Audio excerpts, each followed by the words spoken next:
और बहुत ध्यान से सुनना मेरी जीजियों, मेरे जीजाओं, मेरी माताओं, मेरी बेटियों, बेटाओं। पशुपति नाथ का जब आप व्रत करते हो,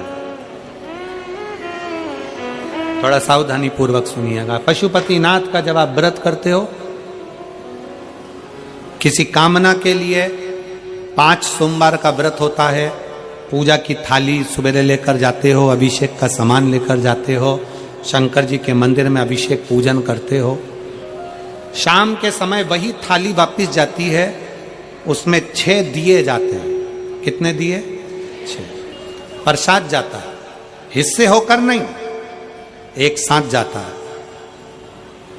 6 ही दिए भगवान शंकर के सामने जमीन पर रखे जाते हैं। 5 दिए प्रज्वलित करे जाते हैं।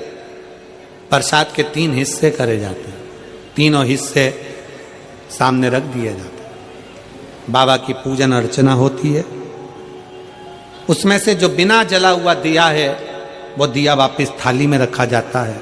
प्रसाद का एक हिस्सा थाली में रखा जाता है, बाकी का बाबा से प्रार्थना कर कर वहीं छोड़ा जाता है। बाबा, आज मेरा पहला पशुपति व्रत है। कड़ैया में, भगोनी में तुमने जो प्रसाद बनाया है, जितना प्रसाद बनाया वो पूरा की पूरा मंदिर में जाना चाहिए। ऐसा नहीं कि उसमें से आधा घर पे छोड़ दिया, बच्चों के काम आ जाएगा, आधे में से आप लेकर जा रहे हो। अगर आधा छोड़ देते हो तो प्रसाद का तो 2 हिस्सा तो वहीं हो गया, तो वो स्वीकार नहीं होता। जितना, इसलिए उतना ही बनाओ जितना मंदिर में लेकर जाना है।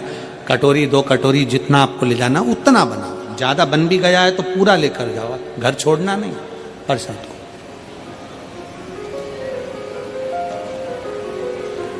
एक ही मंदिर में 5 व्रत करिए, प्रत्येक व्रत में यही नियम चालू करो। 5वां व्रत हो, एक श्रीफल भेंट बाबा को समर्पित करो। 108 चावल के दाने हो, मूंग के दाने हो, पत्ती फूल की हो, बेलपत्ती हो, जो भी तुम बाबा को चढ़ा सकते हो, 108 बाबा को दे दीजिए। श्रीफल समर्पित कर कर वैसा की वैसा ही 6 दिए रखकर, 5 दिए जलाकर, 1 दिया उठाकर, प्रसाद का एक हिस्सा लेकर अपने दरवाजे पर आओ, दिया लगाओ, बाबा से विनय कर कर अंदर जाओ और कह दो बाबा से, आज मेरा 5वां व्रत पूर्ण हुआ। इसको स्वीकार लेना, इसको स्वीकार। बहुत कामना लेकर आई हूं बाबा, बहुत दुखी हूं।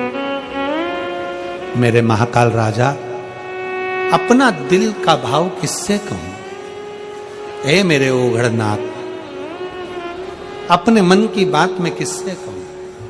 मेरे भोलेनाथ, आपसे विनय है, मेरे दुखों को काट देना। मेरा अगला जो समय आए, नूतन जो वर्ष आए, वो मेरी जिंदगी में बहुत खुशियां लेकर आए। मेरे महाकाल राजा, बहुत खुशियां। बाबा को प्रार्थना मिलेगा। अब कई माताएं कहती है, गुरुजी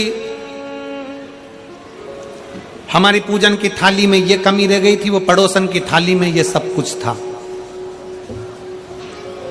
कोई माताएं कहती हैं कि हमारे पूजन में ये कमी रह गई, उनकी थाली में ये था। शिव महापुराण की कथा कहती है, पशुपति नाथ के व्रत में हल्दी ले जाना भूल गए, चंदन ले जाना भूल गए, या कुछ सामान ले जाना भूल गए, दिए जरूर होना चाहिए। प्रसाद का 3 हिस्सा जरूर होना चाहिए। बाकी का अगर कुछ भूल गए तो बाबा तुम्हारे अवगुण नहीं देखेगा, बाबा तुम्हारा गुण देखेगा, अवगुण नहीं देखेगा। बस उससे जाकर जब पशुपति व्रत करो ना, तो एक स्तुति उसके सामने जरूर करो।